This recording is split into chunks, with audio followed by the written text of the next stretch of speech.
Hi అండి, welcome to home style. అందరూ ఎలా ఉన్నారు? అందరూ బాగుండాలి, అందులో మనం ఉండాలి. హాయ్ అండి, వెల్కమ్ టు హోమ్ స్టైల్. అందరూ ఎలా ఉన్నారు? అందరూ బాగుండాలి, అందులో మనం ఉండాలి. ఇది ఇంకా మార్బుల్ కేక్ అయితే తెప్పించుకున్నామండి. చాలా బాగుంది, సూపర్గా ఉంది. చెన్నైలో టేస్ట్ చేయాల్సిన ఒక కేక్ అని చెప్పుకోవచ్చండి. ఇంకా కేక్ అయితే తినేసి ఇంక ఇలా కూర్చునేసరికి మమ్మల్ని సెండ్ ఆఫ్ ఇవ్వడానికి చుట్టాలైతే ఇంకా వస్తున్నారండి. ఇంకా మమ్మల్ని సెండ్ ఆఫ్ ఇవ్వడానికి. చూసారు కదా, ఈ అల్లరి చూసారు కదా, ఈ బాబుది అలా ఒక్కొక్కటి తాళాలు అయ్యి తీసేసి వేస్తున్నాడు. ఈ అల్లరి ఇంకా చూసుకుంటూనే ఇంకా నాకు వెళ్ళే టైం అయితే అయిపోయిందండి. ఇంకా చెన్నై నుంచి విజయనగరం వచ్చే టైం అయితే అయిపోయింది. అందుకే ఇంకా సామాన్లు అయితే ఇంకా సర్దేసుకున్నాను. ఈరోజు ఇంకా విజయనగరం వెళ్ళిపోదామన్న ఉద్దేశంతో ఇంకా మొత్తం కూడా ఇంకా బాయ్ చెప్పేస్తున్నానండి అందరికీను. ఇంకా ఇల్లంతా ఒకసారి ఇలా చూసేసుకుంటున్నాను, సామాన్లన్నీ సర్దేసుకున్నాను. ఇంకా ట్రైన్ అయితే పొద్దున్నే 8:30కి 8:10కి అలాగ అన్నారండి. ఏదైనా ఫాస్ట్ అయినా స్లో అయినా మనకి ఆల్రెడీ ఆన్లైన్లో మనకు చూపించేస్తూ ఉన్నారు కదా, అందుకని ఇంకా ట్రైన్ అయితే రైట్ టైం అనడంతో ఇంకా అందరికీ బాయ్ చెప్పి ఇలా బయలుదేరిపోతున్నానండి. చెన్నై వదిలినప్పుడు కొంచెం బాధ వేస్తూ ఉంటుందండి. ఎంతైనా అమ్మగారి ఇల్లు కదా, అమ్మగారి ఇల్లు వదలడానికి కొంచెం బాధ అనిపిస్తూ ఉంటుంది. ఎంతైనా సరే మన ఇల్లు మనకే కదా, ఇంకా మనం ఎన్ని రోజులు ఉన్నా సరే ఒక 4 రోజులు మనకి రిలీఫ్ కోసమే తప్ప మన ఇల్లు మనకే అనిపిస్తూ ఉంటుంది. ఇదైతే మీనాక్షి డిగ్రీ కాలేజ్ అండి. ఇంచుమించు సరిగ్గా 1 ఇయర్ ముందు నేను ఈ వ్లాగ్ షూట్ చేశాను. చెన్నై నుంచి మళ్ళీ విజయనగరం వచ్చినప్పుడు సరిగ్గా 1 ఇయర్ తర్వాత మళ్ళీ షూట్ చేస్తున్నానండి. అదే ప్లేస్లో అదే వ్లాగ్లో ఇంచుమించు మా 1 ఇయర్ బట్టి మా వ్లాగ్స్ అవి ఫాలో అయిన వాళ్ళకి తెలుస్తూ ఉంటుంది. ఇది కోడంబాకం బ్రిడ్జ్ అండి. ఇంచుమించు ఈ బ్రిడ్జ్ 40 సంవత్సరాల ముందు నుంచే కట్టి అప్పట్లోనే ఇది బ్రిడ్జ్ అంటే ట్రాఫిక్కి ఇది లేకుండా అడ్డు లేకుండా కూడాను అప్పట్లో అయితే ఇది పెట్టడం జరిగింది. ఇది లయోలా కాలేజ్ అండి. ఇక్కడ Mahesh Babu, actor Vijay, super star Mahesh Babu చదివిన కాలేజ్ అని కూడా అనుకుంటూ ఉంటాము. ఇంత పెద్ద కాంపౌండ్ ఉండడం కూడా ఒక కాలేజీకి అప్పట్లో ఇన్ని ఎకరాలు కేటాయించడం కూడా లయోలా కాలేజ్ ఒక ఇదే అనుకుంటూ ఉంటామండి. ఆ సంస్థది అంత మంచి కాలేజ్ అని అనుకుంటూ ఉంటాం. ఇక్కడ ఎంతోమంది యాక్టర్స్ అయినా సెలబ్రిటీస్ అయినా ఎంతోమంది ఇక్కడ చదివి పై ఉన్నత స్థానాల్లో నిలిచి ఉన్నారండి ఇప్పటికీ కూడాను. ఇది మా అన్న చదివిన కాలేజ్. మా అమ్మగారి ఇంటి నుంచి ఇంచుమించు 9 కిలోమీటర్స్ అరౌండ్లో ఇవన్నీ కాలేజెస్, స్కూల్స్, మళ్ళీ అన్నీ కూడా చర్చిలు అన్నీ కూడా ఇక్కడే ఉంటాయండి. మధ్యలో ఎగ్మూర్ రైల్వే స్టేషన్ కూడా మనకి అందుబాటులో ఉంటుంది. కానీ మనం వెళ్ళే ఈ ట్రైన్ మాత్రం సెంట్రల్ రైల్వే స్టేషన్కే వస్తుంది అని అన్నారు. ఇంకా సెంట్రల్ రైల్వే స్టేషన్ దగ్గరికి అయితే వచ్చే దారిలో ఇంకా మెట్రో అంటండి. ఎక్కడ పడితే అక్కడ తవ్వేసి ఇలా మెట్రో అండర్ గ్రౌండ్లో కానీ పైన కానీ ఇలా మెట్రో రైల్స్ కోసం మొత్తం ఎక్కడికక్కడ గేట్లు అవి పెట్టేసి ఇంకా ట్రాఫిక్ అంటే మాకు పొద్దున్నే కదండి, పొద్దున్నే అంత ఇదిగా లేదు. ఇంకా చెన్నై రైల్వే స్టేషన్ దగ్గరికి అయితే వచ్చేసామండి. 6:30 అరౌండ్ అయ్యి ఉంటుంది టైం అయితే. అప్పుడే సూర్యభగవానుడు అయితే కనిపిస్తున్నారు. ఇంకా చూసారు కదా, సెక్రటరియట్ ఇది ఉండగా ఇంకో భవంతి కట్టడం అనవసరం అని అనుకుంటూ ప్రజల డబ్బు ప్రజలకే ఉపయోగపడాలి అనే ఉద్దేశంతో కొత్తగా కట్టిన సెక్రటరియట్ అయినా సరే గవర్నమెంట్ హాస్పిటల్ కింద మార్చడం జరిగిందండి.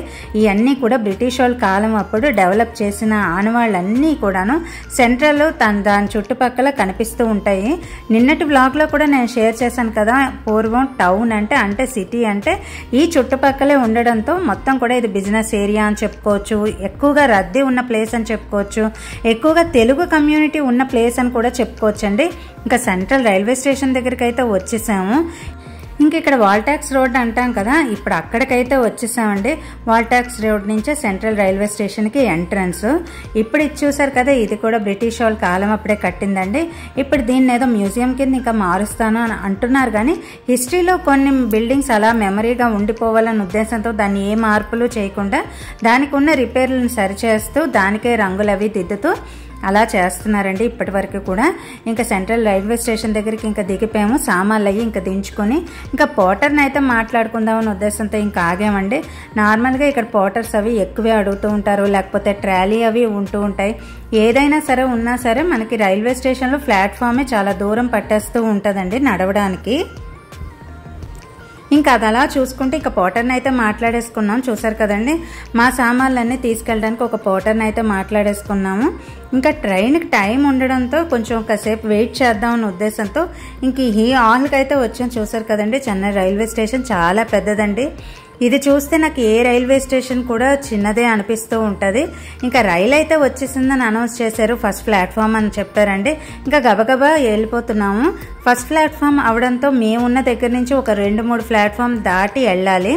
సత్రగంచి అని అంటారండి. ఇది చాలా బాగుంటుందని అనిపిస్తూ ఉంటుంది. మార్నింగ్ మనం వెళ్తే నైట్ కల్లా దిగిపోతాము మన డెస్టినేషన్కి, అంటే మేమున్న ఊరికి నైట్ అయితే రీచ్ అయిపోతామని ఉద్దేశంతో ఇంక ఈ ట్రైన్కి అయితే అప్పటికప్పుడు బుక్ చేసుకున్నాము. ఇంకా రకరకాల ట్రైన్స్ ఉంటాయి అందుబాటులో ఉన్నది. ఇది చాలా తొందరగా 1 అవర్ ముందే దించేస్తుందని అనుకుంటూ ఉంటాము.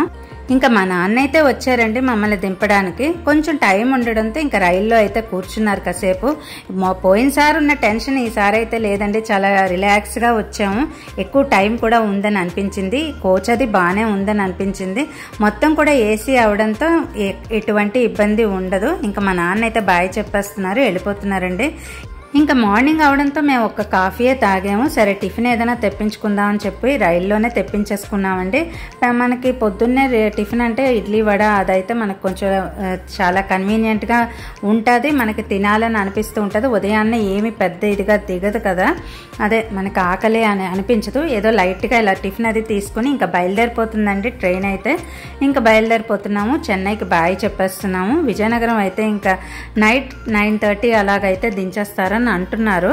ఈ ట్రైన్ అయితే చాలా బాగుంటుంది, ఎందుకంటే మనం నైట్ జర్నీ అక్కర్లేదు. నైట్ వచ్చేసరికల్లా మనం ఊర్లో ఉంటామన్న ఉద్దేశంతో అప్పటికప్పుడైతే ఇది దొరికింది. ఇంకా చెన్నై రైల్వే స్టేషన్ చూసారు కదండి, చాలా పెద్దది. ప్లాట్ఫామ్స్ అవి ఎక్కువే ఉంటాయండి. కాకపోతే ఏ ప్లాట్ఫామ్కి కూడా మనం బ్రిడ్జి ఎక్కడం కానీ లేకపోతే మెట్లు ఎక్కడం కానీ ఉండదు చెన్నై రైల్వే స్టేషన్లో. అక్కడికక్కడే మనం దాటి వెళ్ళిపోవచ్చు. ఇంకా దాటుకుంటూ ఇంక ఈ రైల్వే స్టేషన్లు అవి చిన్న చిన్నవి వస్తూ ఉంటాయండి చెన్నై వచ్చే ముందు. అలాంటి రైల్వే స్టేషన్లు అవి దాటుకుంటూ ఇంకా చెన్నైని అయితే వీడ్కోలు పలుకుతూ ఇంకా టిఫిన్లు అయితే తినేసామండి. ఏదైనా టిఫిన్లు అయితే మీకు తెలుసు కదా రైల్లో ఒక నార్మల్గా ఉంటాయి.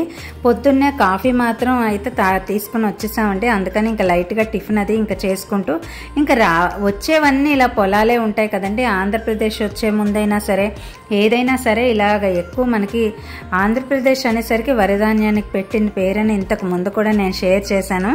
అలాగే ఈసారి ఇంకా ఆషాఢ మాసం అవడంతో అప్పుడప్పుడు చినుకులు అలా పడుతూ ఇంకా నెల్లూరు అయితే రీచ్ అయిపోయామండి. పెన్నా నదిది నెల్లూరు వచ్చేసరికి ఎక్కువ వర్షాలు పడుతూ ఉంటాయి. క్లైమేట్ చేంజ్ కూడా అక్కడే ఎక్కువ కనిపిస్తూ ఉంటుంది. ఇటు తమిళనాడులో క్లైమేట్ చేంజ్ అయినా ఆంధ్రాలో క్లైమేట్ చేంజ్ అయినా సరే ఎక్కువ ఎఫెక్ట్ అయ్యేది నెల్లూరేనండి. ఇక్కడ వర్షాలు ఎక్కువ, పంటలు ఎక్కువ.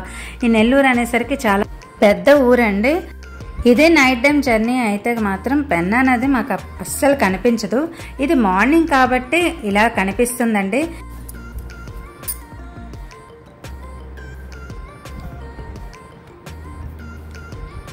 ఇంకా చూసారు కదండి పెన్నా నది దాటడమే ఇంకా పొలాలన్నీ ఉంటాయి. ఇక్కడ ఆక్వాకల్చర్ ఎక్కువే చెప్పుకోవాలండి. నెల్లూరు జిల్లాలో ఆక్వాకల్చర్ అనేసరికి ఇక్కడ చేపలు, రొయ్యలు అన్నీ కూడా పెంపకం ఎక్కువే అని చెప్పుకోవాలి. అందులో సముద్రం కూడా ఉండడంతో, నది ఉండడంతో ఇక్కడ ఉప్పు అయినా సరే ఏదైనా సరే కొన్ని ఫ్యాక్టరీస్ అయినా సరే ఎక్కువ ఉంటుంది. ఇలా చూస్తుండగానే ఇంకా ఒక 2-3 గంటలేనండి దాటగానే ఇంకా ఇక్కడైతే వచ్చేసాము.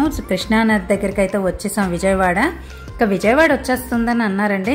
కృష్ణానది ఎక్కువ నీళ్లు లేవనే చెప్పుకోవాలండి, చాలా ఎండిపోయింది, ఇసుకగా ఉంది. ఇంక ఇదేనండి ఆంధ్రప్రదేశ్లో మనకి అమరావతికి దగ్గరగా ఉన్న ఊరని కూడా చెప్పుకోవచ్చు. ఇంకా 2-3 ఏళ్ళు పోతే ఈ రూపురేఖలే మారిపోతాయి విజయవాడదని అనిపిస్తుంది. ఎందుకంటే మనకు అమరావతి కూడా దగ్గరలోనే ఉండడంతో ఇంకా ఇక్కడికి రావాలన్నా వెళ్ళాలన్నా సరే రైల్ కనెక్టివిటీ కూడా అమరావతికి కూడా వేస్తున్నానని అంటున్నారు కదా, మరి చూడాలి. అమరావతి వెళ్ళాలన్నా రావాలన్నా సరే విజయవాడ నుంచి చాలా కన్వీనియంట్ అని అంటూ ఉంటారు.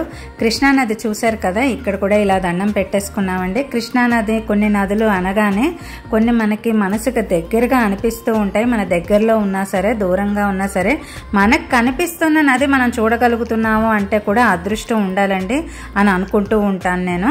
ఇంకో చూసారు కదా ఇక్కడ కృష్ణానది. నిజంగాను ఇక్కడ కనకదుర్గమ్మ గారి కోవిల మనం ఎలా దర్శించుకుంటామో కృష్ణానదిని కూడా అలాగే దర్శించుకుంటూ మనకు అందుబాటులో ఉన్న నదుల్లో ఇది ఒకటి అనుకుంటాము.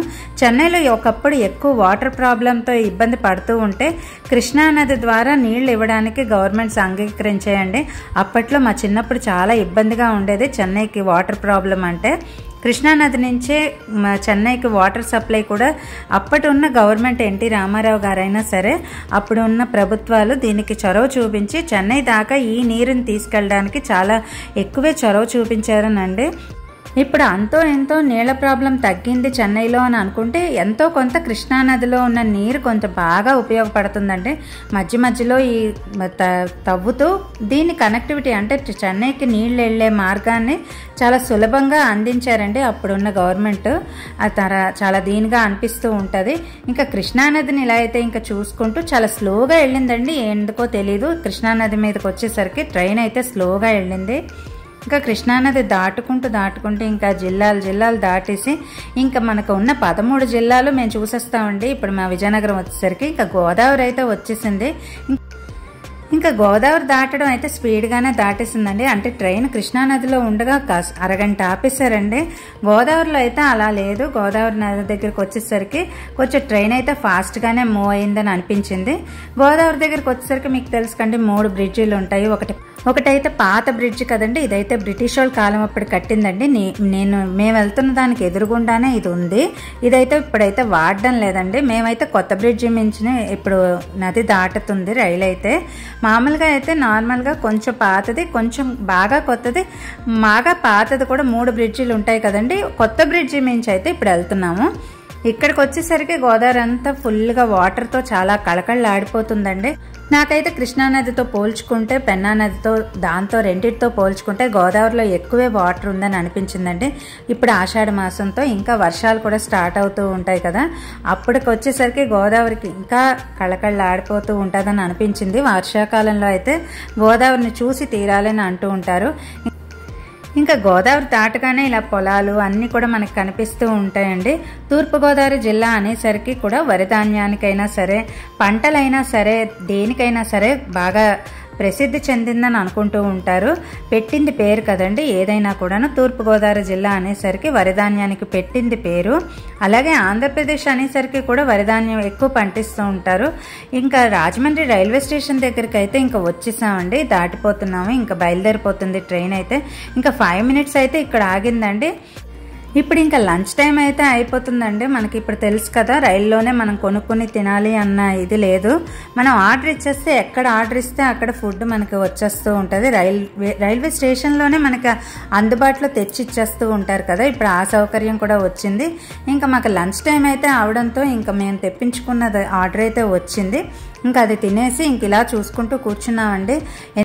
రైల్లో ఎంత ప్యాంట్రీ కార్ ఉన్నా సరేనండి మనకి రుచులు బాగోట్లేదు. వాళ్ళు మనకి వేయవలసిన మసాలాలైనా మన ఫ్లేవర్స్కి తగ్గట్టు ఉండదు అని అనిపిస్తూ ఉంటుంది కదా. మరి మీకేమనిపిస్తుందో డెఫినెట్గా కమెంట్ సెక్షన్లో షేర్ చేసుకోవడం మర్చిపోకండి. ఇంకా రాజమండ్రి అయితే దాటిపోయిందండి. ఇంకా ఇప్పుడైతే సామర్లకోట అయితే వస్తుంది. ఒక్కొక్క స్టేషన్ ఇలా చిన్న చిన్న స్టేషన్లు రావడంతో ఎక్కడ కూడా ఇది ఎక్కువ ఆగదండి. ఈ ట్రైన్ అయితే సత్రగంచి కొంచెం నార్మల్గా అన్ని రైల్వే దీనిలాగా ఉండదు. ఇది కొన్ని ముఖ్యమైన స్టేషన్లోనే ఆగుతూ ఇంకా సామర్లకోటకు అయితే వచ్చేసింది. ఇది జంక్షన్ కదా, సామర్లకోట అనేసరికి జంక్షను. ఇటు కాకినాడ అయినా సరే, ఇటు దేనికైనా సరే కనెక్టివిటీ ఉండే ఏరియా అనుకుంటాము. ఇంకా నైట్ టైం అయితే అవడంతో ఇంకా వచ్చేసామండి. అన్నీ దాటుకుంటూ ఇంకా వైజాగ్ స్టేషన్కి అయితే వచ్చేసాము. ఇంకా అప్పటికే నైట్ అయిపోయింది. 7:30కి అంతా కూడాను రీచ్ అయిపోయాం వైజాగ్. ఇంకా మా ఊరికైతే వచ్చేసిందండి 1 అవర్లో. విజయనగరం అయితే 1 అవర్, వైజాగ్ నుంచి 1 అవర్ తెలుసు కదా. ఇంకా విజయనగరంలో అయితే అన్ని దింపేసుకున్నామండి. విజయనగరం రైల్వే స్టేషన్ నుంచి ఇంకా బయలుదేరిపోతున్నాం ఇంటికి. చూసారు కదండి, చెన్నై టు విజయనగరం వ్లాగ్ అయితే షేర్ చేశాను. నచ్చితే లైక్ చేయండి, షేర్ చేయండి, కమెంట్ చేయండి, సబ్స్క్రైబ్ చేయడం మర్చిపోకండి. Thank you for watching. ఇంకో వీడియోలో మళ్ళీ కలుద్దాం